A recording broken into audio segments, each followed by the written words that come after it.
Okay, we're live. Hi, how are you? Hey, Facebook and YouTube. We're live on actually Facebook and YouTube, India. I'm here tonight with Miss India Hall, the CEO of the Greenback Guru, Yeah. and she is a personal finance coach, along with a host of other titles. I'll let her introduce herself soon. So we're here tonight talking everything personal financing. Thank you guys for joining us. So India, go ahead and while India get her stuff situated because I believe she's sharing it to a couple of her platforms. I'll do the same while we give a few people some time to join in. Okay. Yep. I just shared it to one. I'm gonna share it to the other, and then okay. Okay. Let's see.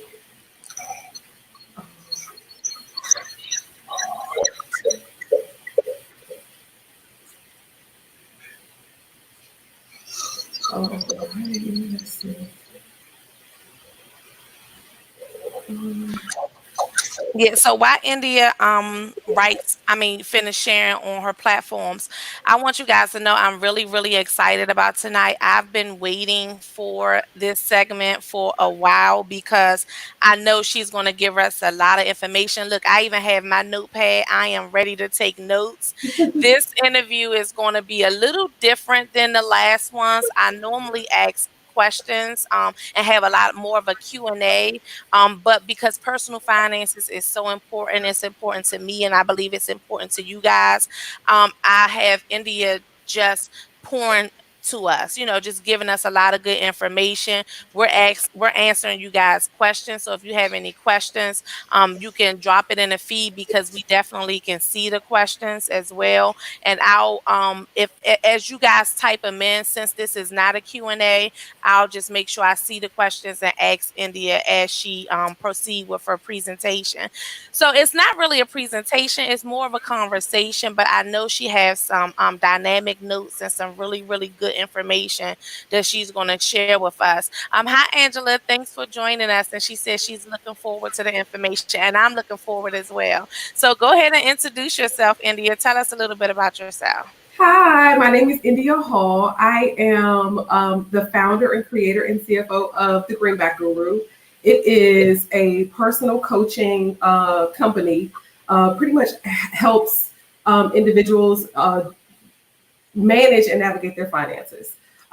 We do everything from working with people to get them out of debt, giving them the financial structure to move forward, being talking about credit cards and how to navigate your credit card debt. We do lots of things related to finance. So a personal financial coach is different from like a financial advisor. A financial advisor pretty much tells you, okay, this is where you should put your money. They pretty much tell you, maybe about mutual funds and stocks, and this is how you invest and things of that sort. But how do you get to investing if you don't understand the ABCs of like finances? If you don't know that you need a credit card, like most people run away from credit, you actually need credit. You need credit to navigate your life, right? Mm-hmm. So that is pretty much the full scope of what the Greenback Guru is, how it was founded, so to speak, and like what we do. Um, Okay. yeah. So it's personal finances. It's so business related. We don't do anything, related to that. Mm-hmm. It's all personal. It's all helping individuals kind of just navigate their life better because and our motto is control your dollar, control your life. And so my thought behind that is if you're able to navigate yourself financially, you can do anything. Like, I agree. yeah, so you have to be financially grounded in order to be able to make all of these other effective, all of these decisions that you have coming up in your life. Okay, Right? so Angela asked a question. She said, "Would you say that applies to younger people, for example, college students, when it pertains to credit?" Absolutely. So I think when you're in college, so to speak, you that's when you should start your credit. If you can start it earlier, do it. I think college students should get credit cards. I know that sounds against the grain, and I can explain that a little bit later. But yes, you need credit cards. In a mature situation, I would suggest at least 3 or 4, and I will explain why. But yes, college students. So there's a difference between having a credit card, owning a credit card, holding on to a credit card, and then being in debt. So I'm not suggesting that you get a card to be in debt, but I am suggesting that you get a card for your credit, to build your credit. So not to take that card and to spend and to buy things that you generally can't afford, or that's overwhelming for you, or things that's adult. So it's a responsible task. It's a responsible situation. And it's funny you say that because when you go off to college, a lot of our young adults are not always responsible. You think about it, they're going off to college at 18, 19 years old. Right. So if they didn't have that foundation in the home when they go to college and get those credit cards, it could potentially um damage their financial future if they don't know, because they'll give you the credit cards quick, but when it comes to educating you on how to use them, they fall short. Right. That's exactly true. So I'm just gonna back up a little bit. Okay. We talked about before, like getting credit cards when you're in college. Um, Mhm. I'm gonna use myself as an example. Mhm. My daughter is 16. She's had Mhm. a credit card since she was probably 13. I created a credit card for her under one of my accounts um, to build her credit. She Mhm. started getting AMX offers like within the next couple of months. I know her credit is good, right? Um, Mhm. and the older your credit is, so when you look at the spectrum of credit, credit history is one of the components of building credit. So the earlier you can get your credit started, when you get old enough to make these mature decisions like buying a house or buying a car, you're already financially situated instead of walking into these things blindsided and they're like, okay, I'm going to give you a 35% interest rate on a credit card or on a car, or you go into buying a home and you hit that loan officer and he's like, you don't have enough credit. Like, not Mhm. all the time is it that you don't, not that you have bad credit. It's sometimes you don't have any credit at all. Mhm. And see, what I like about what you did, India, and I'm sure that your daughter didn't necessarily have access to that card at You did 13, not. but you created that foundation for her. You basically set her up for success prior to her even going out as an adult. And that's a good thing. And that's a good tip for all us parents that's watching. If you understand finances, and this is what India is teaching us about, it's really really important for us to one, talk to our kids about it and set our kids up for success as well. We got one more question. Sean said, can you talk about, and I know I don't want us to jump you around because I know you have a whole plan for us and I know that this is a part of it, but Sean said, could you talk about how adding your young adult as a authorized user Yeah. can benefit their credit? Yeah. So that's exactly what I did for my daughter. I added her as an authorized user to my credit card. So for one, you don't do this so you only want to be an authorized user on a credit card account for someone that you trust, right? And I'm going to explain what an authorized user is, but someone that you trust and someone that already has good credit, right? You don't want to be an authorized user with somebody whose credit is jacked up and they're not responsible, right? So being an authorized user on a card really means that you have the main person in the card, the actual card holder. So say for example, Ida, you have a credit card, right? And you want to add your son to your credit card, to your card. Mhm. Now, Mhm. the foundation of the card is yours because you are the primary card holder, right? Mhm. But you're adding your son as an authorized user, which means he has a separate account number or card number, but Mhm. you're responsible for that card. You're responsible for that debt. You're responsible for the activity on the card. So if your son does not pay or whatever, Mhm. your account essentially.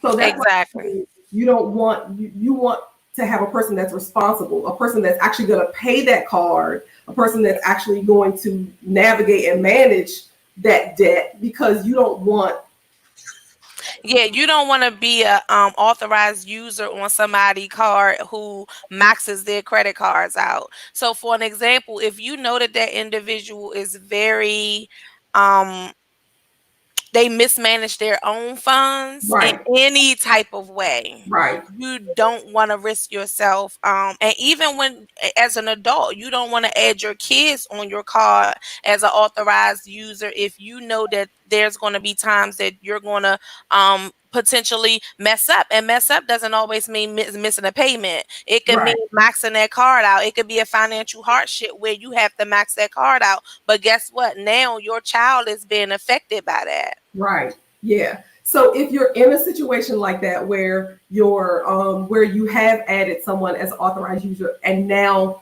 you're in a space where it's not that, like, it's not a good situation for that person anymore, cancel Hmm. their card. At least save them. But Oh, so if you you can do can't, that? Okay. you can close that account for them, right? Okay. It interrupts their history, which is the purpose of doing it in the first place. But you don't want to have both of y'all tumbling. Like, it just doesn't make sense, right? You don't want to be falling and then have them fall. But what I would recommend anyway is for a responsible person, like, you can have a credit card just to build credit history. You don't have to use that card. So when I added my daughter to my credit card, it was a card that I wasn't using, right? So we're building history together. But Hmm. and so finally, I decided that I was going to use the card. My strategy is charge you to get points, and I can talk about that a little bit later. So you get a credit card that is a rewards card. Like It's a reward, like frequent flyer miles or something where you could cash get. back, Okay. with flyer, gifts, any kind of rewards, whatever they give you, right? And the trick with that is usually the rewards cards are going to have higher interest rates, like, because they're giving you something for it, which Hmm. is the reward. But to beat them at their own game, what you do is you get that rewards card, you charge what you need to charge on a rotating basis. You pay that bill in full at the end of the month. That way, you're earning this interest. You're not paying any interest. They're paying you to use the card. That's not the way they want it to go, but Hmm. that's the way for you to win and you to be financially responsible, and you to gain something from being financially responsible. Okay, so let's rewind. I just want everybody to know what's going on. So, within the nugget that India just dropped is if you get a credit card that has rewards, rather it's flight, for flying, cash back, gas rewards, the way that you manipulate that, because that's basically what we're doing. We have to learn their game. We have to learn the way to play the game, because I feel like credit and finances is really all a game. If you know how to play it, Yeah, then it's a big reward. So if you charge that card, and make sure that you can pay that off before that billing date, before you actually pay them interest, you're getting paid the rewards, and they basically paying you to use the card. So right. Angela, I just want to make sure Angela has a question. She said, but, and I think she's talking about the authorized user when we talked about maxing up the card. She said, but it does not affect their credit. It will affect your credit with a question mark.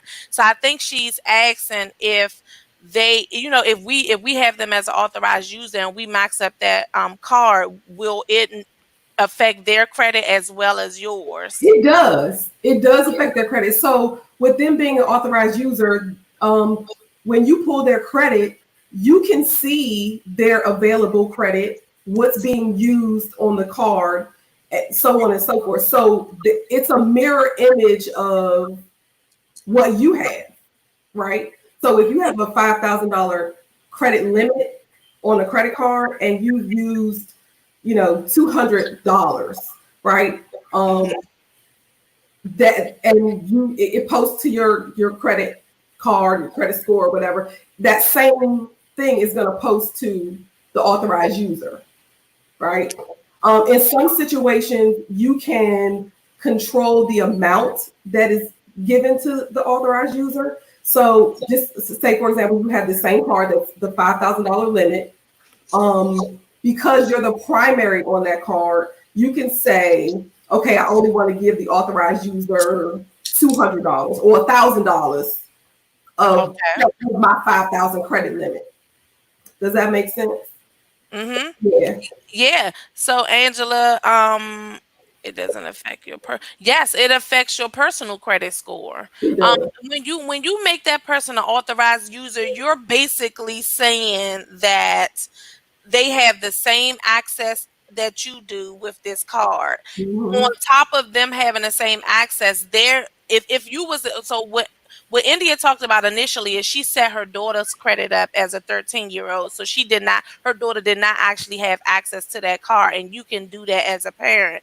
But you have some parents that may make someone an authorized user and actually give their child a card for emergencies. If your child just started driving, a number of things, you give it to them for emergencies. Anything that they do on that card, just as well as anything that you do on that card, affects you or their score. So Yeah, if you're doing everything that you're supposed to do in a correct way, it affects their score in a positive way. But if you're doing anything in a negative way, it could affect their score in a negative way. yeah, correct.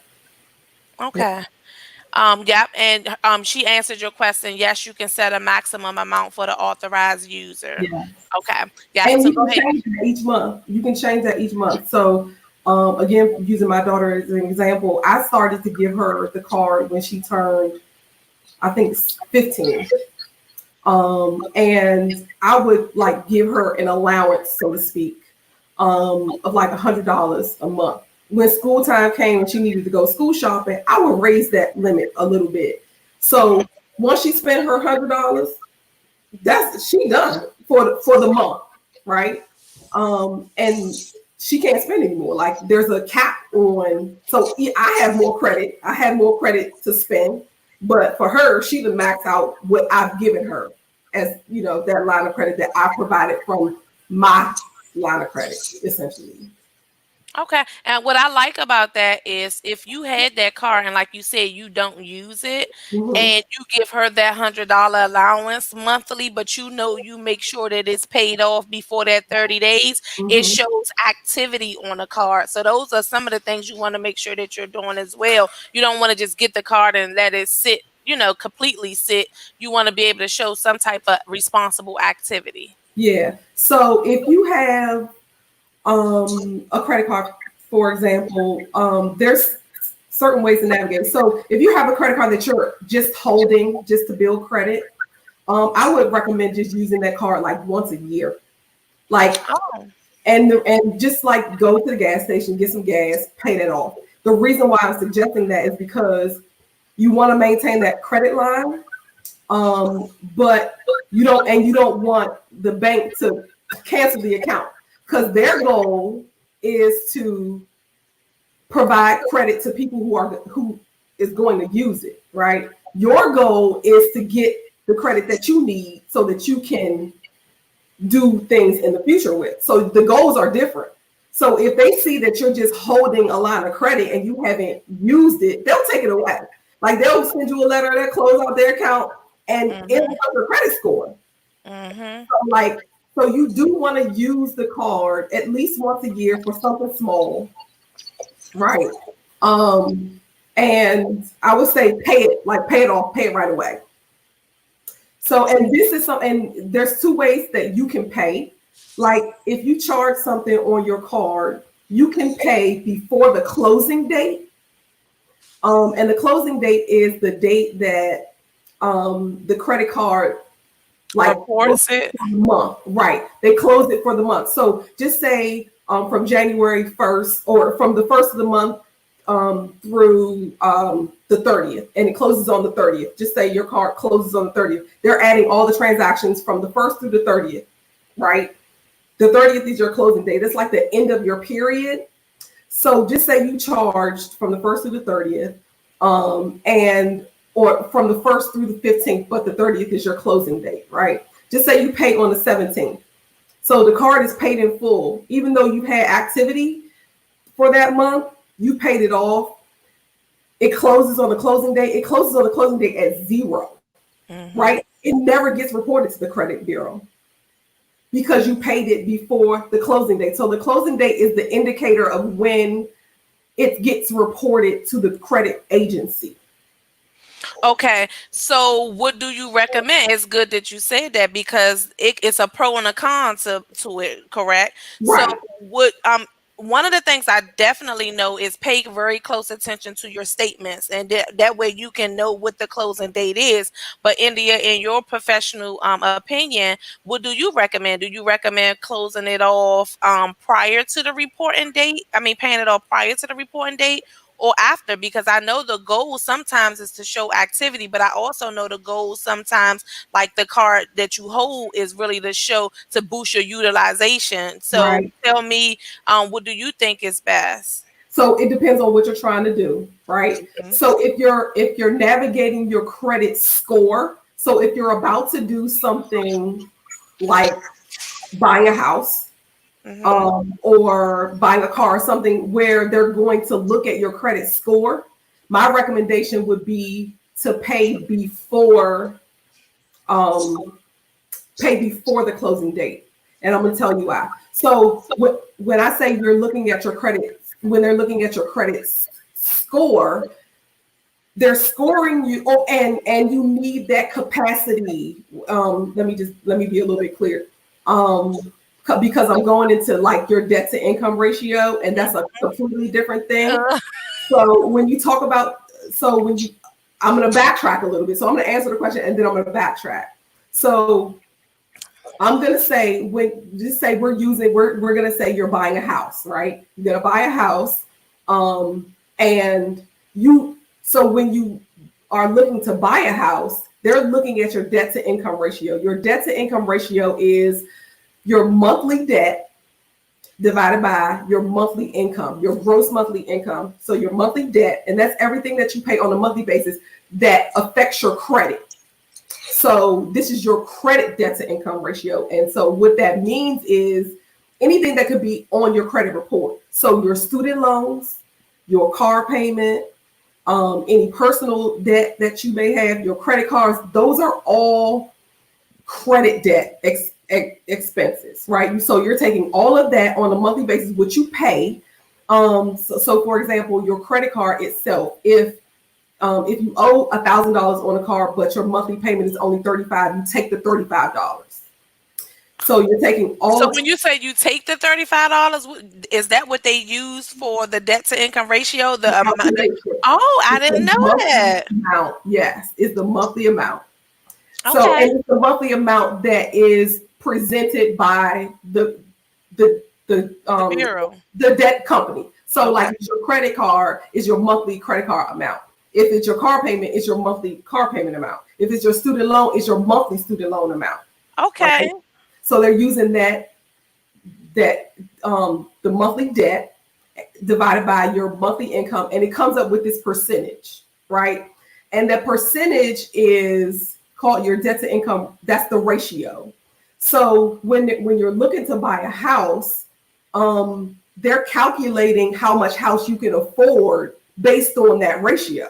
So they don't want to. So ideally, when and I'm just so every mortgage lender is a little bit different, but the average is about what's the average? It's like 45, like 40, yeah. 45, somewhere around Yeah, that. some of them will go up to 45, some will go to 47. Some will go to 50. I've heard 50. Yeah, that's tight. Look, I don't recommend that's no.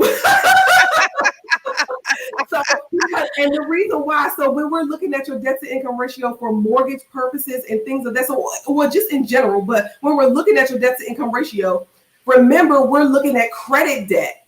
We're not looking at when you go to the grocery store. We're not looking at the gas that you need to put in your car. We're not looking at your car insurance. We're not looking at your cell phone bill. That's not credit debt. So if you have a 50% debt to income ratio, we're using your gross income, right? That's income Mhm. that's before taxes. So you That you ain't don't paying even see. taxes out, right? So if you know your tax rate is like in some cases 32%, right? So 12%, 10%, 25%, 32%. So if you already 32% into 100 and then you 50% into your credit debt, well, that's 80 something. So you got 20% left to spend. You don't got no money. Okay, hold on, India. You tapping on some stuff I want to dive into, but let me get to these questions. So Sean want to know, how often can you request an increase on your credit limit? Every day if you want to, but they're not going to give it to you, right? So you can request as often as you like, and I actually recommend requesting, but you have to be financially suited to request. And when I say that is they're going to give you an automatic no if your credit card ratios are high. Meaning, if you have a $5,000 credit limit and you $4,999 in it, that's an automatic no. They're gonna tell you no because you're not even using that current debt responsibly. Why would they give you more? Okay. To ask for that is when you're in good ratio standing, when you're using 29% of your credit, of your available credit or less. Okay. 29% or less. When you're using 29% or less, you're in good standing with your credit scoring ratios, like those ratios.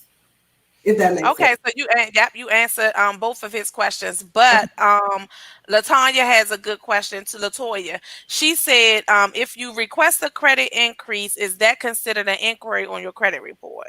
So no, because you already had there's two different types of credit inquiries. There we got hard pulls and we got soft pulls, right? So it is an inquiry on your report, but it's a soft inquiry. And soft inquiries are when you already have a relationship with a credit company, whether it's your car payment. So when you have a credit card, they can pull your credit whenever they feel like it because they want to make sure that if you use your credit limit to the capacity, they want to see what else you're doing wrong. So they have, when you sign that credit card saying, I accept this card, you're saying, I'm going to let you check my credit whenever you want to.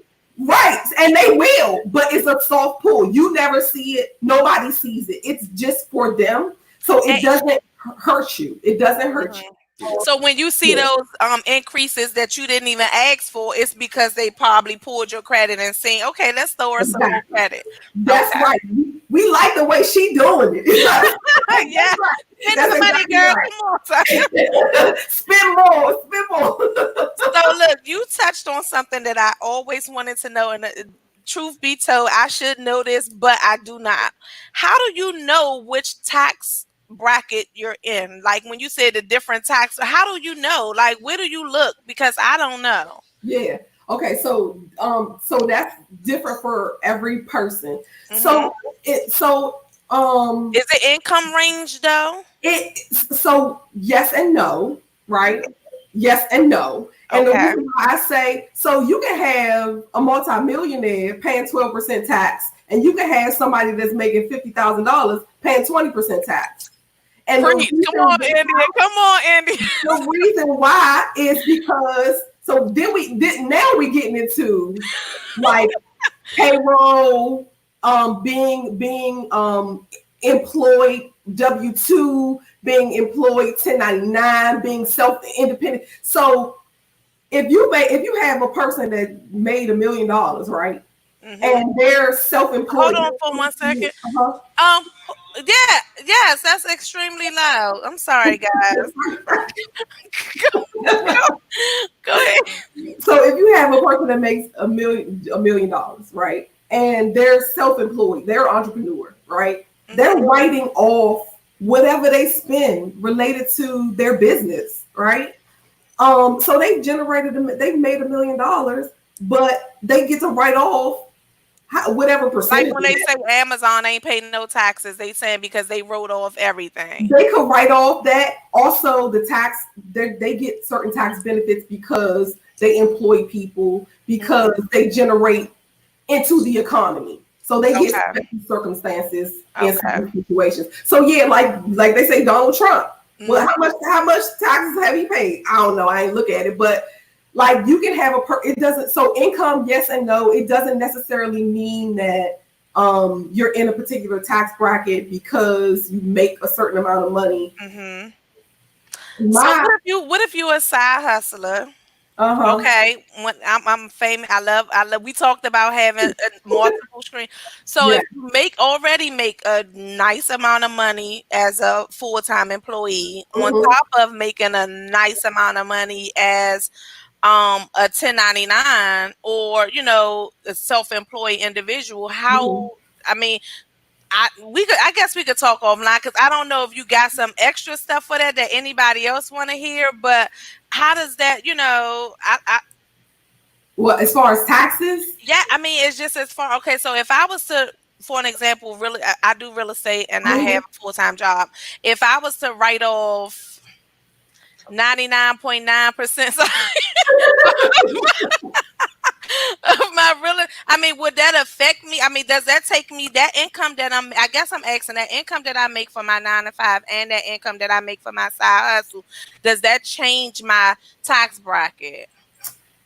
it could go up or down depending on like your deductions, your Okay, your credit. So you also get, so sometimes the number of kids like that you claim. right as dependents. You Mm-hmm. also have certain situations where you're actually getting credit. So it's a difference between a deduction and Mm-hmm. like a credit on your taxes, right? Okay. In some situations, you get a deduction and it's like a percentage of what you're writing off. In some situations, you get a credit, which is like a dollar for dollar type thing. So if you get a credit of $1,000, you're actually getting that $1,000. If you get like if you have a deduction, the value might not be exactly what it is, if that makes sense. So Okay. those are all things that play a part in the tax code. So it gets a little tricky. It's not a one size fit all, and Okay. like you can look at the tax code and say, okay, if you have this range, then this is typically your tax bracket. Mhm. That's true in the sense that If you're you just like a regular 9 to 5 employee. right, if you're not writing anything off, or like just say for example, if you are a 9 to 5 employee, right, and you contribute to your 401k plan, Mhm. well that's a pre-tax. Okay, I see. So I get what you basically is case by case basis. Right, it is. Okay, So good. so there's ways to navigate to reduce your taxes so that you can be in a lower tax Hold bracket. on. You Angela trying to get you out. Angela said, talk a little more about the tax code.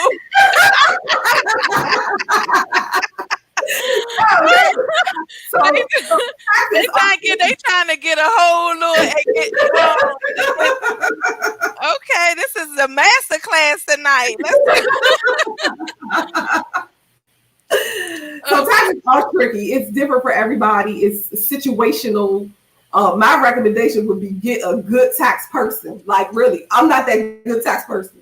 I'm a personal financial coach. I can help you with your money. I can help you with your, but taxes, I get mine to somebody else. okay, so look, this is different though.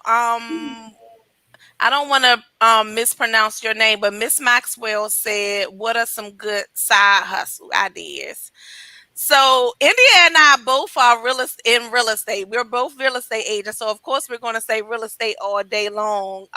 Could you think of some other things? I'll bounce some stuff off too.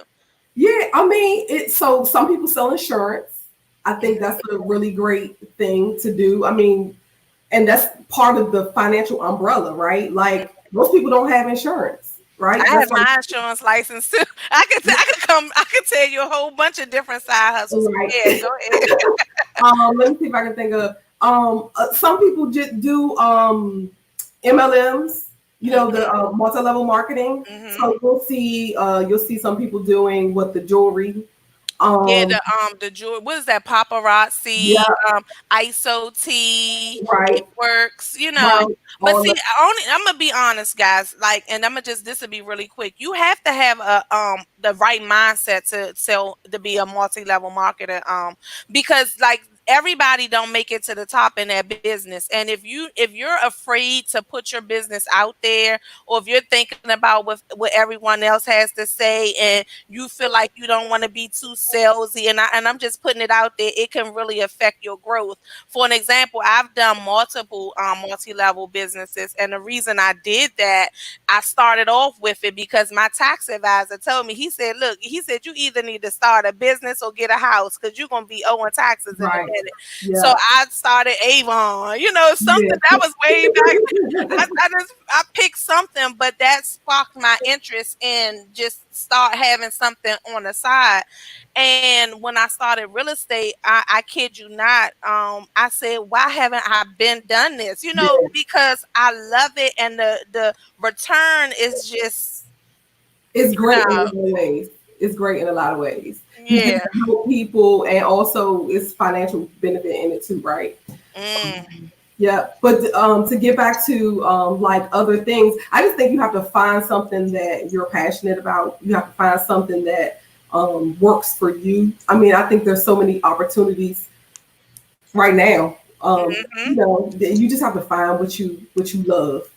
And Angela said, whatever your passion is, the money will come. And I agree with that, Angela. But let me tell you how I feel. My passion is to help young moms, right? So I wrote a book. I did a lot of things, but sometimes your passion is not going to always generate that income you want.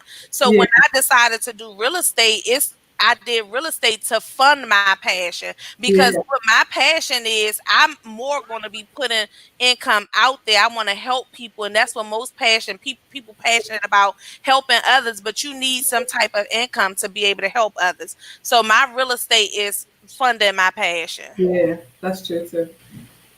Uh, Hypothetically speaking, as a side hustle, would you recommend creating a side hustle, but all that hurt? Or I think you should have a side hustle. Always. I mean, you said hurt you in taxes. If any, hold on, hustle, but all that hurt you. I think I understand what you said. And are you asking, will that hurt you in taxes if you was to start a side hustle? Hold on, especially the tax laws change. Okay, she wants you to go into the changes of the tax laws. Angela also said, "How could you create?" Angela on fire Is tonight. this Angela? Is this my soror, Angela? Yes, yes, it is. Angela, it's her birthday today. Happy birthday, Angela. And she said, how can you create tax deductions so a person can keep their revenue? Okay, that's a How, tax so question. yeah. Go ahead, India. Oh, so tax deductions. Some tax deductions are given, but in order to really be able to write stuff off, you need to have a business entity.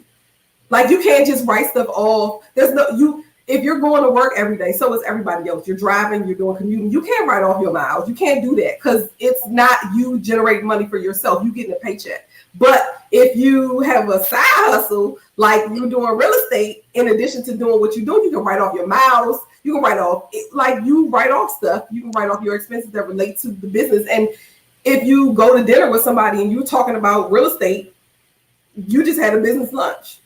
Yeah, preach. Hey, she giving y'all some nuggets right there.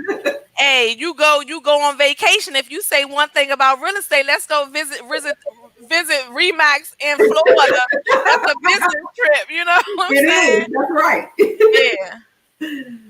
Yeah. So this is good. Okay, so go ahead, Indian. All right, so the question slowed down a little bit. Let's see let's see, because we didn't took it. I know we didn't took you all off. I know. I'm All trying to think of off. what I missed. What I missed. We Okay. talked about debt to income ratio. You Hmm. want me to elaborate on that more? You Um, want to talk about because I noticed you was about to tap into budget a little bit. You want to talk a little bit about budgeting, because I know personal finances, that a lot of people struggle with budgets.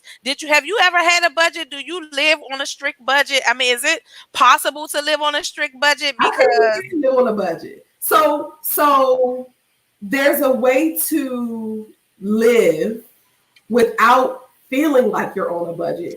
Meaning, so the key really is you have to plan, right? You can do some wild and crazy things. You can do some amazing things if you plan, right? Mm-hmm. And you have to be ready for it. So my general advice would be, don't go into, so if you got to be able to afford what you're doing, right? You have to be able to plan for it. Don't just be out here living frivolously. It's crazy, right? Mm-hmm. If you're going to take a vacation because your friends go on vacation, if you can't financially afford that vacation, you need to FaceTime them when they get there, right? Okay.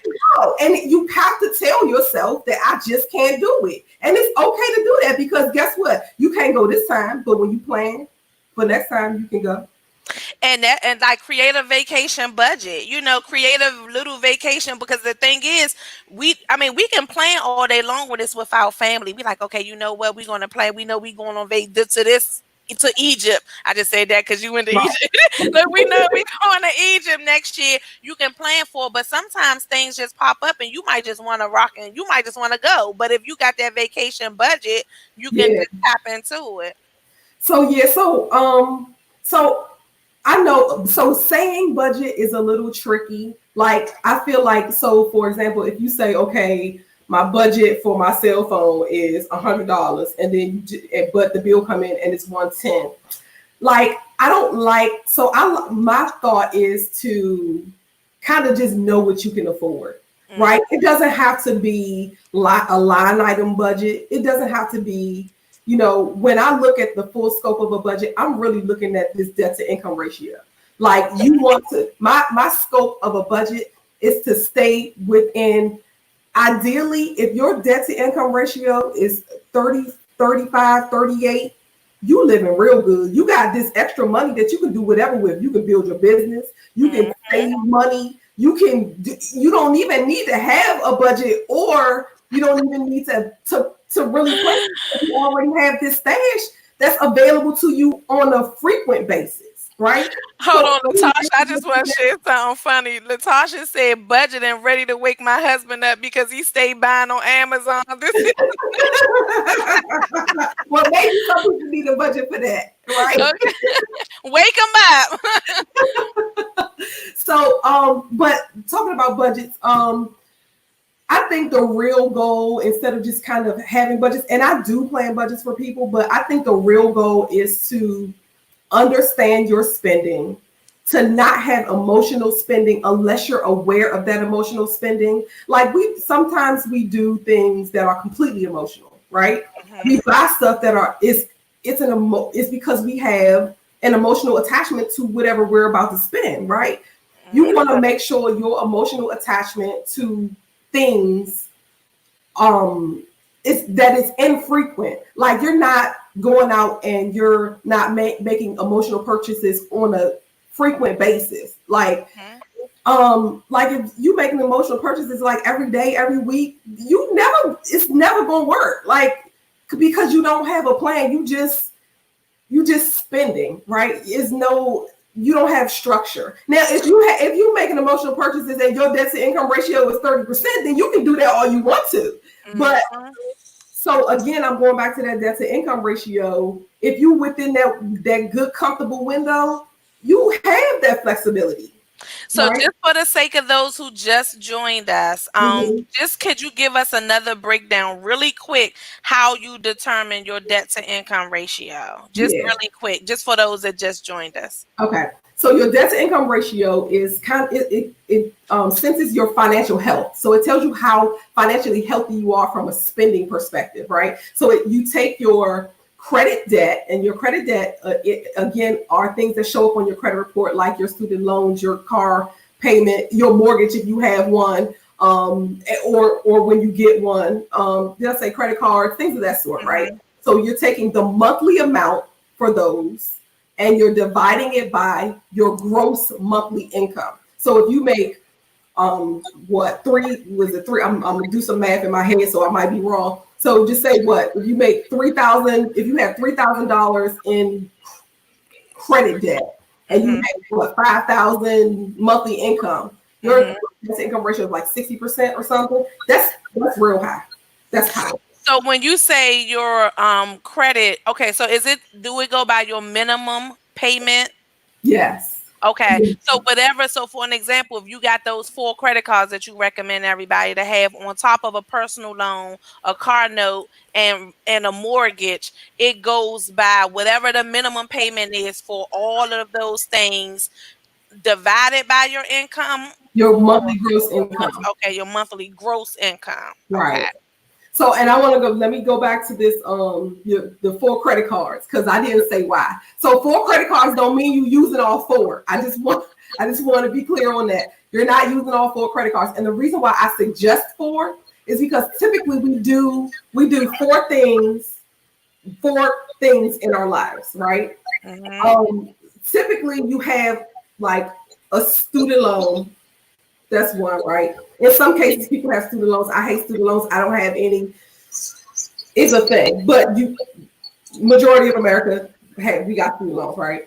Um, So when you are you saying 4 credit categories or credit cards? Because the Hard. student loan is not considered a credit No, I'm card. saying, so I'm explaining now why I say four. Okay, okay, okay. Go Okay. ahead. So I'm saying we usually have four like um non-credit card transactions. So four credit action items, right? We usually have at least 4 credit action items other than credit cards, right? That we just do as typical human beings, right? And one is a student loan. Two, you want to get a car, right? And then essentially you have two more. In some cases it's just one. In some cases it's two. You're gonna end up. In some cases you might finance a business, but that's not everybody. In some cases with mortgages, you can have 2 mortgages on one house. So you're balancing these 4 things: your student loan, your car payment, and these 2 mortgages with the 4 credit cards. So essentially, so just say for example, you have these 4 credit cards. It's giving you your history. That's giving you your longevity history, right? Then you have these other new things like the student loan, which is going to come after you graduate or whatever. Then eventually you're going to get a car. Then eventually you're going to get a house or whatever order it is, right? It doesn't have to be that order. I'm not suggesting that order at all. But those things are coming in new, right? So you can have this credit card from when you were 18, when you were in college. It's giving you all that history. You could buy a house when you're 30, right? So the credit card company is taking the average age of those accounts. So I'm suggesting 4 because you have 4 that are long-term longevity. That's the credit cards that are giving you history because that's the type of credit you can get first. So I'm suggesting the credit cards, they're going to balance these new accounts that are coming in as you age.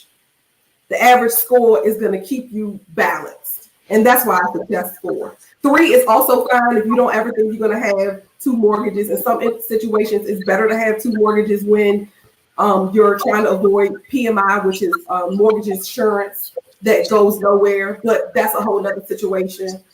Okay. Um, Sounds good. So we got a couple of questions. They coming okay. in, India. They loving it. Okay. I'm gonna skip Angela. It's like, no, Angela, I'm just joking. It's your birthday. No. So Angela said, if she's taking it back a little bit. She said, if someone's main source is a 1099, how do you reduce what you pay to the IRS or in taxes with a question mark? I'm gonna give you a couple of them. Anitra said, do you have any recommendations of budgeting apps?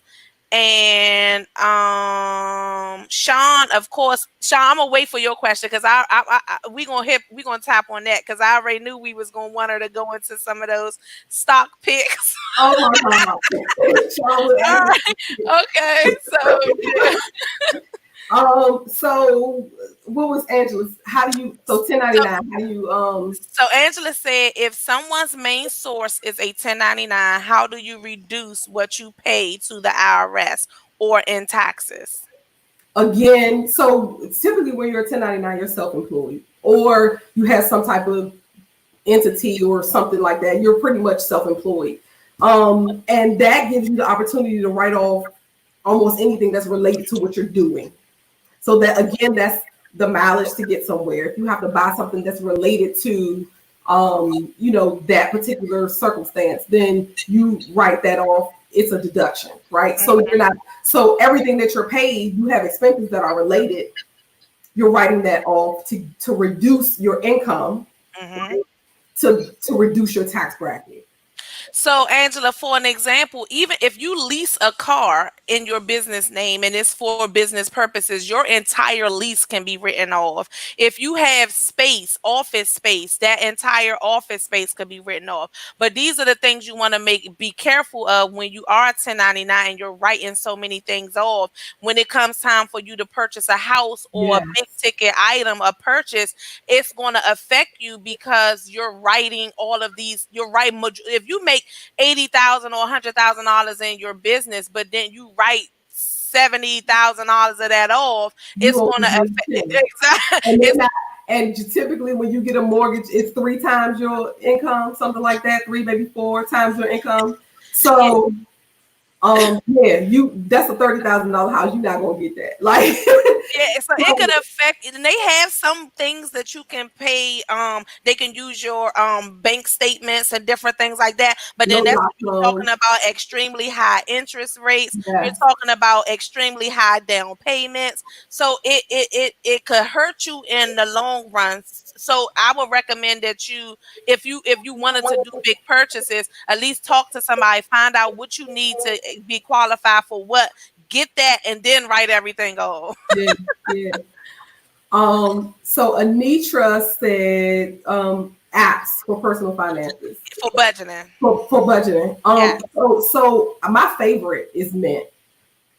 I use Mint as a like I use Mint to support. So Mint is made by Intuit. Hold on. I see something on my screen.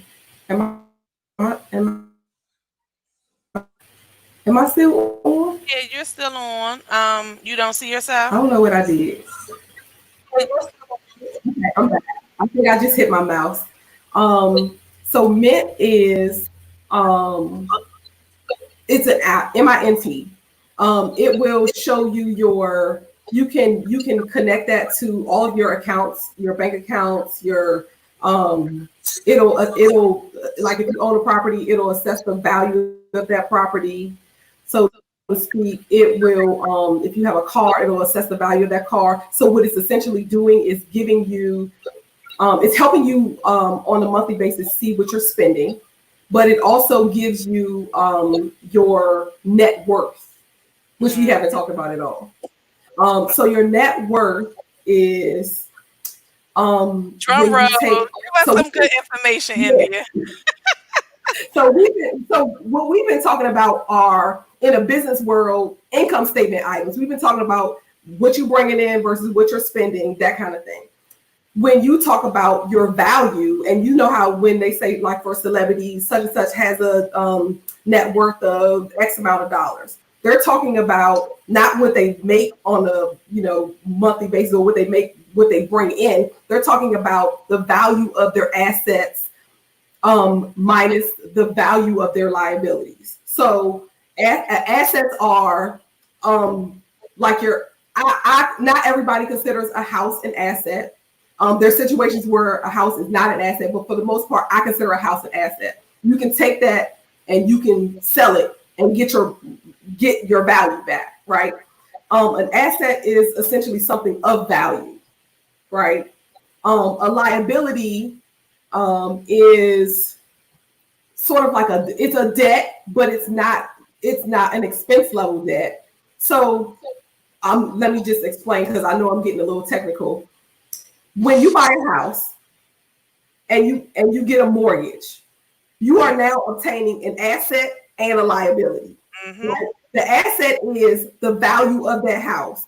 The liability is that loan you got to pay to the mortgage, right? So the liability is not debt. So to me, in my opinion, that is not debt. It's included in your debt to income ratio for purposes of calculating how much you can afford. But Mm-hmm. in my mind, that's not debt. It's only debt if you have negative equity and you can't get out of it. And that's when you start having other Upside things. down. Right, you have negative equity in your house. You do like a what do you call it? HELOC, home equity line of credit, and all of that. Right. Yeah. So, so, and then for like a car, it can toggle between whether it's an asset or not, right? If you owe more on that car, then the value of it is not really an asset to you, but there's some value there. It could be a negative asset, right? Which essentially is a liability, But anyway, an asset is of value. A liability is what you have to pay essentially for that value. That's Mhm. kind of like um that's kind of like as simplistic as I think I can get it based on the No, way so no, I, you. I I get exactly what you're saying. Okay. So, any quick questions before I dive into the drum roll? What's the drum roll? Stop! I know this real. Dude, we cannot let you leave. We cannot let you leave. Oh Okay. my gosh, that is so funny. Okay, I'm opening up my Ameritrade app. Okay. Ameritrade is the platform in which I use to buy stocks. Let me see. And I like Ameritrade because it has this overview page, right? That it has an overview page, and that overview page. So essentially, when you buy stocks, you're looking at. I mean, you're buying into a company, right? And you're expecting that company to make money. But how do you know if that company is going to make money or not? You don't, right? So the company has financial statements, like we were just talking about assets and liabilities. That's their balance sheet. When we were talking about our expenses and income, that's their income statement or profit and loss statement. They also have cash flow statements. So these are business reports that when you are a public company, and a public company means that the public can buy stock. The public can invest in your business. So, Mhm. like for example, Chick-fil-A. Chick-fil-A is privately owned and operates a franchise. It is not a public company. You cannot buy Chick-fil-A stock, right? But the stock market is this. Well, when you're buying stocks, you're buying a piece or a share of a company that is public, right? Mhm. And the reason why companies go public is so that it's a way for them to generate income, but it's also a way for you to be an investor. Mhm. So I like Ameritrade because it's a quick. I have my phone up. I don't know if you guys can see it. Let's see. They might can see it a little bit. Some people asking about Stash and Robinhood, but I'll let you finish with. Okay. I've never used Stash or Robinhood. I've heard things about Robinhood. I think it's what I've heard is that it's like user friendly for the newbies or people who have never like invested in stocks and things of that sort. It's a new platform. Um, what I know about Robinhood is that it doesn't give you these statistics that Ameritrade does. It doesn't give you this overview page, so you can take a look at a stock and you can watch it, and you can look at the 52-week range, so you can know what the value of that stock is over that year. It doesn't tell you the number of like shares outstanding. It doesn't tell you if it's a dividend paying stock. It doesn't give you the full or even like a inclination of what the business is doing without you having to do additional research. So, do you recommend a dividend paying stock or a regular stock? Which one do you suggest? I I I don't suggest both. Okay. So Reasons you for don't it. have no, you like both of them. Okay. So there are some. So a dividend paying stock is when the stock gives you interest back, like they give you money back from what you've invested, and it's usually like a percentage of the shares that you own, right? I think it's good to have a dividend paying stock, especially for the long run. I think that's always great. But then there are some dividend paying stocks that don't have that leverage to give you that return. So although it's giving you dividends, you might have missed out on like the increase in value. Or So you I might be getting a check for 3 cent. Look, you might be getting a check for three right, cent. Like what? right. So just because a company doesn't pay you dividends doesn't mean it's not worth the investment, because that company could do well in the next couple of years and they're not paying dividends right now, but they're looking to do something great that's going to soar and that's going to make you want their stock to be able to buy it, and it increases and things of that sort. So Okay. So Sean said, what is good some good stocks that we should consider in this pandemic? Like, and what's going on in this time? oh my God. So listen, Get y'all pens, get y'all pens. so let me go to my watch list. So initially, when we were starting the pandemic, I was going crazy over all the things that were just low, like the airlines and things like that, right? But we see that we've been in this pandemic for a very long time. And if you bought at the beginning of the pandemic, probably that stock didn't move or it went down, right? Mm-hmm. So me being me and the emotional, like that whole thing, I can't always sustain. You pulled out? I definitely did. No. I can buy again. Yes. I'm down. I'm down to, so that's not typically my strategy. Usually I buy stocks and I hold. Right? Angela said she got a check for 10 cents. Okay, go ahead. Okay, go. During this pandemic, I've been day trading, which is a little bit different. Like I've been buying stocks and I've been selling them that same day. See, so you gotta have time. So okay, guys, just so Angela, I mean, I'm sorry, India. See, Angela, you want, and we about to pull Angela in. India talking some real pro stuff now, because it's a difference between just investing in stocks and trading. So trading can be very lucrative, but you Yeah, have to really have time and you have to know what you're doing. And so yeah. you've been trading. Right. I've been day trading. Yes. Oh wow. Yeah, I mean, literally, You I gonna teach can us go how to in, trade? And hold I on, can do y'all. my best. Everybody put a hand up if they want India to teach us how to trade. So I want, and so when you set up your stock profile, you actually, like, my stock profile is not even set up to day trade because I don't day trade. Like typically in the typical situation, I wouldn't. So I've been just going with the luck of the draw and just kind of navigating, because when you look at your stocks, they're like 15 seconds behind or 15 minutes behind or whatever. There's a delay Mm-hmm. in what you see on the stock platform that's really actually happening in the market. So like when you're day trading but your platform isn't set up to do that, you're running a risk, which I've been running a risk, but I've been willing to do that because it's been some great stuff happening because of the COVID. A lot of stuff has been news driven, right? Like people ain't even looking at the financial stability of the companies anymore. They like, okay, what's trending now? Yeah, because it changes. I mean, that's the crazy part about stocks, especially in a situation like this, Sean, because if the news say one thing, one stock could go from 0 to 100 real quick. So Right. it's like it's emotional. How you say we emotionally spend,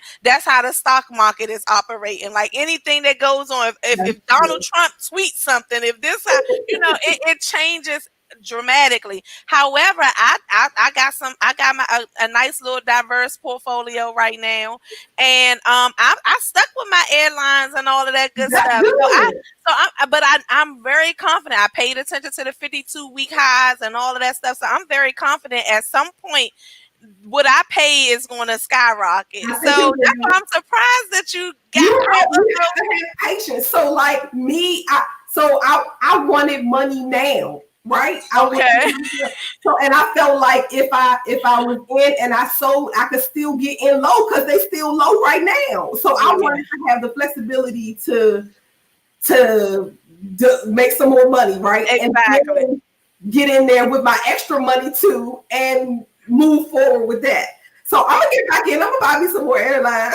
Because I did some real estate. I did, and believe it or not, I did, and this is funny because I was skeptical of getting this one, but I did, Simon, the malls, they're on Okay, Pentagon City and all of those different. I'm gonna look And that I up was real quick. thinking, well, maybe nowadays, well, it might not look good today, so I know, but I was like, but maybe I shouldn't do that because everybody's shopping online nowadays. But Simon own a lot of outlets as well, so Property some, Group.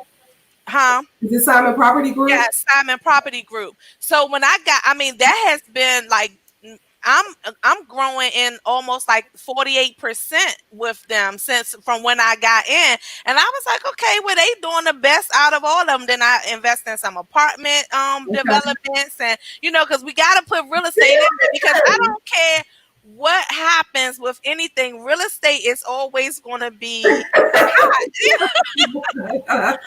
So I'm still surprised you pulled out of them I'm airlines. coming back. I'm coming back. Okay, because they stupid low. You know what I'm I saying? know, but see, they still low, even from like a month or two ago. It's still See, y'all, I'm low. sorry, y'all. We over here having a conversation. Let me see what Angela talking about. Nah, Angela, Angela, it's your birthday. Nah, let me see.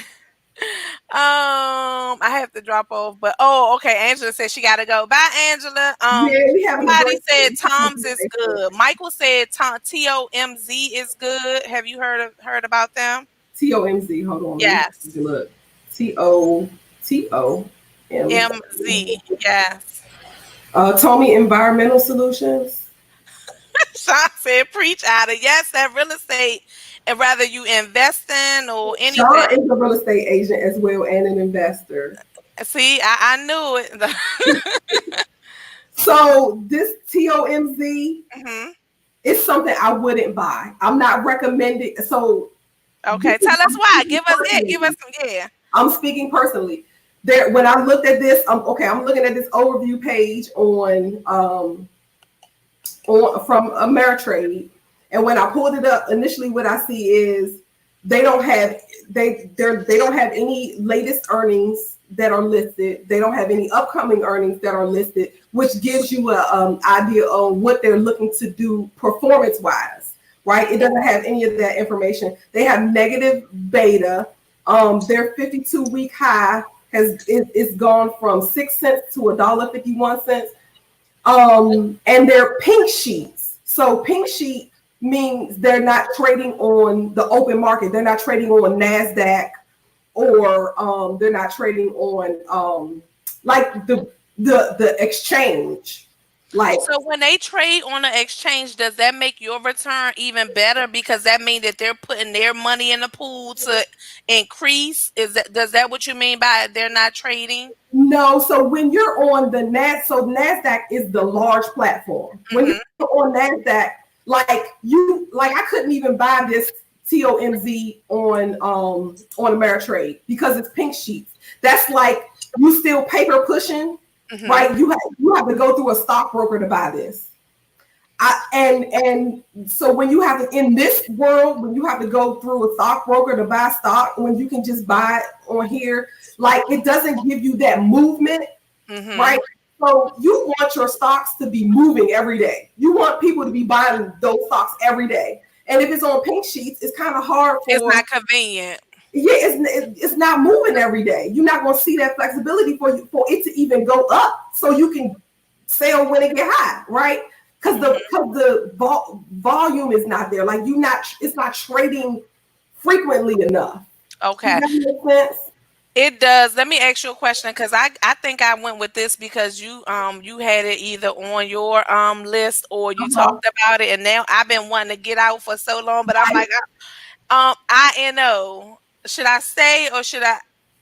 Okay, hold on. I had that on there. I Yeah, I think it was a pharmaceutical. They were coming up with the COVID. They had something to do with the COVID cure or so. I think you had that Yeah, on it. I did. I think somebody asked me about that, and I don't remember if I bought, like, if I bought this, it was a day thing. It was a 15-minute in and out, like kind of If news. I wish I would have known. So, But so so I recall. So essentially, because we're in this COVID environment, mhm, I would say it's okay. to Um, stay. However, so it's trading on Nasdaq. It's on the greater exchange. Um, the 52-week high is from 192 to $19. It's currently at 14, so it's a little bit on the high side right now. That's neither here nor there, but I mean that helps to know. Um, what else is going on? But you know, they just recently went through a lawsuit or something because they were making promises or something about the code. They were making promises. So I just want to go really quickly because I know I'm probably going all over the place. So when you say research the companies and you got Ameritrade and they give you all of that information, how much research do you think people should do when they're actually investing into different companies? Now, because when back in the day, of course, the thing was with buying stocks is think about what you use. If you really like Dove soap and if you really like invest. But now I feel like, those are like safer stocks. So it's Yeah. like if you want to be able to actually make some money in these stocks, what type of investigating should we do? Like what type of IPO should we be looking for the new IPO? Should we be looking for the groundbreaking information? Like how should or what platforms could we even watch to find that information? Yeah, so you got to read the stock news, right? You have to know what's happening, right? You just have to be in the loop. It's web pages out here that will give you that type of information. You can follow stock platforms and things of that sort. A lot of like so with an IPO, which is initial public offering, that's when the stock is coming to be new on the market. Is the first is it was a private company and now it's going public, right? So you can actually buy some of their stock before it hits the stock market. That's what an IPO is. So when you have an IPO, I think some IPOs are great. It's a risk. It Right? is a risk. And you have to believe in the company because sometimes IPOs haven't even made money. Like when Uber was an IPO, Uber has not made money, right? Uber hasn't made any money. And who knew rideshare was going to be so popular, right? Right. So people bought Uber because they believed in it, right? And we're in this world right now where that's what's happening, right? Like for example, Johnson and Johnson and Nike. Those are historic companies. Procter and Gamble. Those are historic companies. Those are ones that are going to give you that long term. If you want to buy some stock for your kids, 20 years down the line, they still in business, right? Those are safe stocks to me. I still recommend them if you have the time. If you're doing it for your kid and you got that 20 year, you just gonna pass it on to them. I don't have that kind of time. Like I don't. I don't. I'm not buying Nike. I'm sorry. I'm not buying Nike. I love Nike, but I'm not about to buy that stock. It's too safe for me. But I thought about it when it was at $60. It was at $60, and I really thought heavily about it, but I missed it, and now it's like up to 80, back up. It's not wrong. It's not wrong. And in the COVID environment, it's a great time. So when I'm talking about traditional, like because everything different in COVID, right? We're doing everything different in COVID.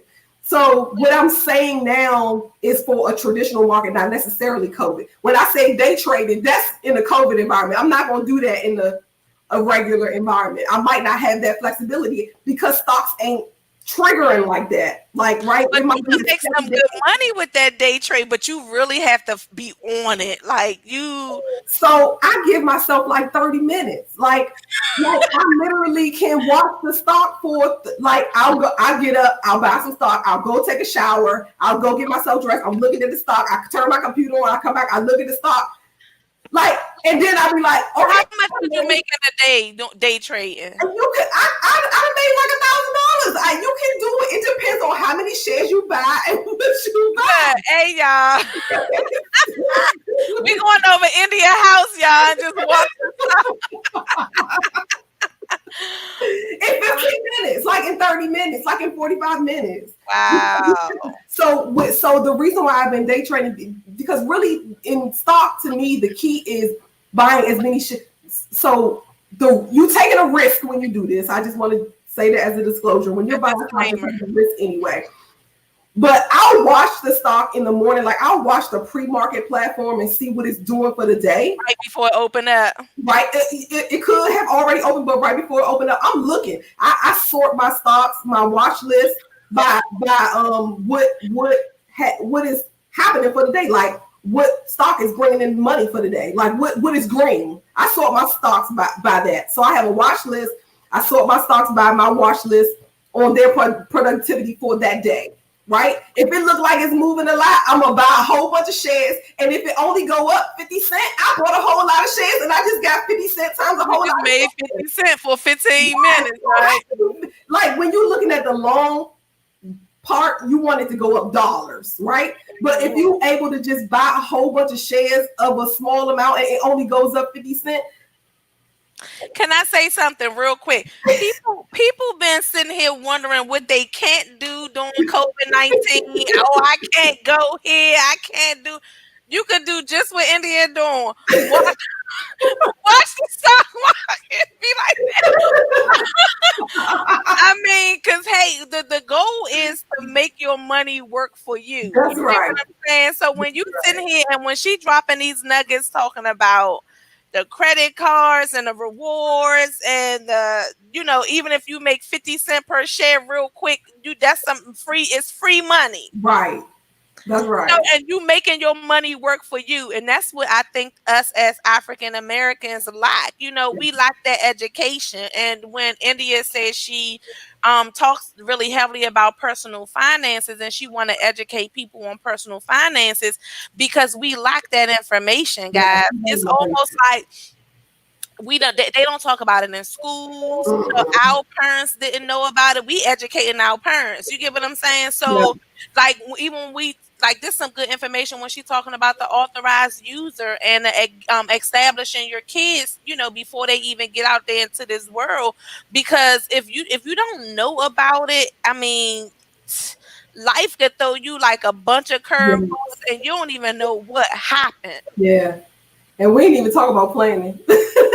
No, and but planning is important though. I mean, so Yeah. and look, see, and we could be on. See, that's why I already knew I knew this was going to be more of a conversation piece because I love it. Look at I got notes. I'm ready. And we could end on planning. We could end on planning. We don't want to hold everybody all night. But I see everybody's been viewing, so we're glad that you guys are here. If you enjoying it, give us some hearts. Give us some hearts. Give us Yeah. some hearts, some love, some likes. Um, Look, YouTube. If y'all asking questions, we'll see y'all. We'll answer y'all questions after this. But yeah, so just really quick, because I feel like planning is very important. Like Yeah. in order for anything, like I even like the way you said you don't like it's not even about budgeting, it's about planning. Yeah. Because budgeting can sound really scary. Like people say, oh my God, I don't have this in my but I gotta do this, I Right. gotta take this, I gotta do this. No, but if you plan right Right. and look at that debt to income ratio. Trust me, Right. I'm taking in all of those nuggets. When Yeah. you look at your debt to income ratio and you plan around that, it's not really about a budget. It's about you just understanding your finances and knowing what you can and cannot do. Right. And don't make emotional decisions um like and plan for, and when you make an emotional decision, know that it's an emotional decision. So for Mhm. example, when I got my car, Mhm. that was an emotional decision. I knew what I was getting into, right? I And knew you got your whole video, your bow, like, it hey, you was was an ready for that. ordeal. It was an ordeal, but that was an emotional purchase. But guess what? I only did one emotional purchase that whole year, and that was a gift to myself, right? So my thing, and I planned for it a whole year in advance. So when I Mhm. got the car, I special ordered it, right? I custom ordered it. I special ordered it. It was in like March or April of 2017. I Mhm. looked at that particular car, not that model because that was the newest model, but the car in What was it? What was February it? of India the said, year "No, before. that was the newest model." Like, go ahead. In February of the year before, though, I test drove that car. I went to make sure that I wanted it. I resonated it into my soul, right? Like, Mhm. but it wasn't an execute right then. I Mhm. planned for that. I Mhm. planned for that. Like, it was getting my mind right for it, preparing myself for it, being able to know that it didn't affect whatever else I was doing, right? Mhm. You got to plan for It it. wasn't gonna shake your household It up. didn't. And I tell a lot of people when they thinking about making those large purchases, um, the thing is, if you know that you want to purchase a house, right, and you feel like you could afford X amount of mortgage, but your rent currently is $500, but you feel like you can afford a mortgage for $2,000, I said start putting that extra $500 up to see how that feels. You get Right. what I'm saying? See, Yeah. because it's like you can You say gotta I do can it do it first. all day long. You just see how it feel, and Right. when it becomes routine, that lets you, that prepares you, that lets you know not You only do comfortable. that you comfortable there, because you don't want to move into no house being house broke. Right. You don't want to have to change your entire. You don't want it to have to shake your world up. You don't want to Mhm. change your entire life based off of this purchase. So Right. it's like you prepare yourself. You get yourself ready for it. So, oh man, India, Yeah. this is like love. So what else about planning real quick before we wrap it up? um, let me see, planning. So yeah, just know what you're doing overall. Be comfortable with what you're doing. Ask yourself questions about what you're doing. If you're in a store and you have to second guess what you're about to do, it ain't the right thing to do, right? If Mhm. you for us ladies, Louis Vuitton bags. Girl, do you have that money in your bank account? If you gotta credit it, it ain't for you. Don't credit it. I don't credit anything I can't pay. I don't care if Mhm. it's furniture for my house. I'm not financing that. Like I would Mhm. sit on a beanbag. Like, no, I'm So not doing granted, okay, so India, okay, so let me ask you this: have you this always been your MO, or did you have to grow it? Did you have to learn this stuff? Because everybody is not prepared to just say, "Oh, if I can't pay cash, I'm not getting it." What made you? What is this? Has this one always been your MO? If not, what created that shift? okay. Um, so no, this hasn't always been. Somebody said we Um, need a podcast, but go ahead. so no, this hasn't always been. So I've always been financially savvy. Like um, my background is poor, right? Mhm, My mom, I love her to death. I love mhm, her to death. People don't know my backstory. My mom was on welfare. We live in public housing, right? Listen, we used to use food stamps in a book, right? mhm, I so my background is not what it is today, mhm. right? So no, I didn't understand all these things. I learned it. I learned it from trial and error. This is not like certain things you just not born with, but for me, it was the fear of Repeating that cycle. being in the cycle. Mhm. Being in the 'Cause cycle. I'm here too. I know exact. I was there, tearing them Yeah, out, all of that, walking to the store, public housing, all of that. So I right. get you wanted to change that Yeah, generation. You wanted yeah, to create something different and more. right. Mhm. And so it was is a so when you look back on that, like my fears, I don't want to see that again. I don't want that circumstance for myself, for my child. Like I don't, that's not the life that I want to live, right? And so for me to always be in this safe zone, or I don't even want to call it a safe zone, just this place of comfort, you gotta mentally be in this place of comfort, right? So like you have to get yourself there, right? And that's what I'm here for. Financial coaching. Get that mindset. So tell us a little bit about what you offer as a personal finance coach, because I know that we didn't dive into mindset, and I don't want, like, you gave us some really really good nuggets, and I know that you actually have a company and a service that you offer. So like if somebody was in a space and they need, like you said, you don't really necessarily create budgets and stuff, you help people shift their mindset to make better choices, and you hold their hand with that. Give us a little bit about what it looks like to work with Miss India Hall. Right. So with me, you come to me, right? We look at your complete financial situation. You have to be completely comfortable, right? You have to be vulnerable because finances are things that people don't want to talk about, right? Everybody is afraid to expose their financial situation. And Mhm. it's because they're not comfortable with it. So if you have this thing where you feel like you can't tell people how you feel about your money, you're not in a good space, right? You Mhm. need somebody to help you navigate out of that space. right? And so that's what I'm here for. If you feel like, you sitting in, you limited to what you can do, I'm gonna look at your whole financial picture and I'm gonna tell you what you're doing wrong. I'm gonna Mm, tell you how you can fix it, right? mm, I'm gonna tell you you can't be living for other people. You gotta live with yourself. Live for yourself. Sometimes it's a matter of strategically looking at what you already have and navigating that a little bit differently. So if we're looking at your credit and you need to look at your credit, and you really don't have delinquencies, but your credit score is still low and you don't know why, I can help you with that. I've had clients, I had one particular client who in 20 days we turned her credit score. She didn't have any delinquencies. None at all. We turned her credit score. She got 121 points in her score in 20 days. wow. We navigated her finances. It took us 3 hours to do it.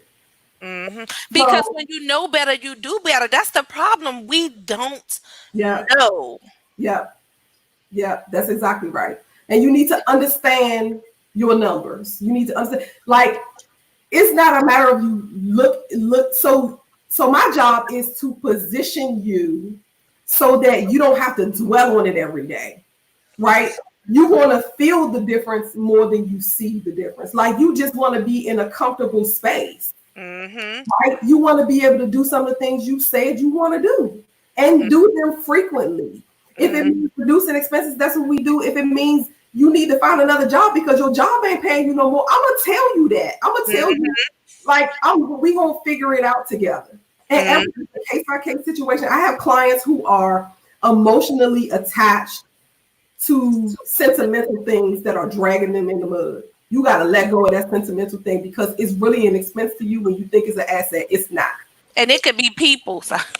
Yeah, and you're right. You Mhm. absolutely right. That's absolutely true. You guys might have a musher that's just gonna be trying to get your money, and you like just giving it to them, and you not realizing it's putting you in a financial situation. It's financially straining you.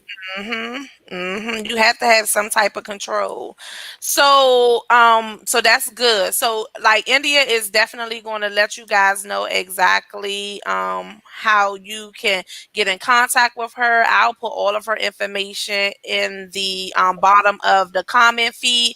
I can tell that this was amazing. We got a lot of good questions. So this is my question for you, India. And if you haven't thought about this yet, we're going to create it um, Okay. because I know that this is something that you're passionate about. So I know when you're working with people one on one, that is more time consuming. It That is. is more like one on when you're actually digging deep into their entire situation and trying to build them out as a person. Yeah. However, we also know that some people might can't afford to deal with you on a one-on-one basis. Have Mhm. you considered creating some type of group coaching or Yeah. some type of group event or something, rather it's a live event, rather it's like a Zoom meeting? I would prefer Right. a live event, Uh but huh. something that like it could you're creating a movement, because I Yeah. feel like this whole financial thing, it takes, it's a community thing that needs to shift.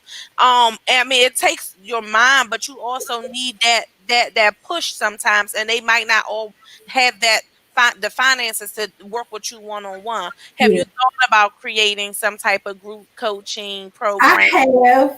I have not done that yet. But listen, I'm happy to do it. My goal is to help people in general. I want them to be financially comfortable so that they can be able to do what they need to do. Mm, Whatever it is, whatever your heart desires. Everybody's goal or mission or like it's not the same. Like we it's all not. live for different reasons, right? Hmm.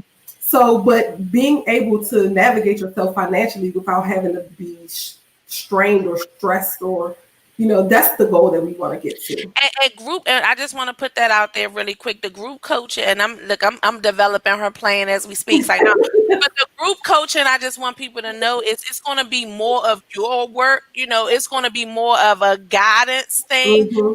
and but you'll have to do more of the leg work and more of the understanding. You'll probably get to be able to at Q&A and all of that. It just wouldn't be that up close and personal as Right. would get with the one-on-one, but you have to do the work. Like that's the thing. I've seen so many people get into group coaching programs and they just get in there just to be in there.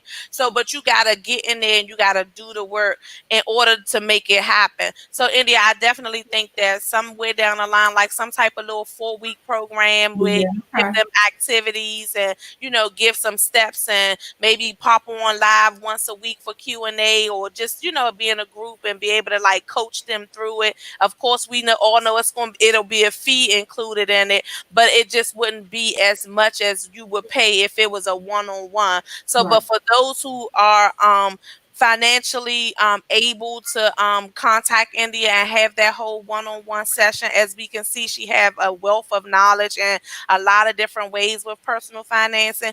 Feel free to contact her and get your money right. I mean, because at the end of the day, um, in order for your money to grow, you got to know your numbers.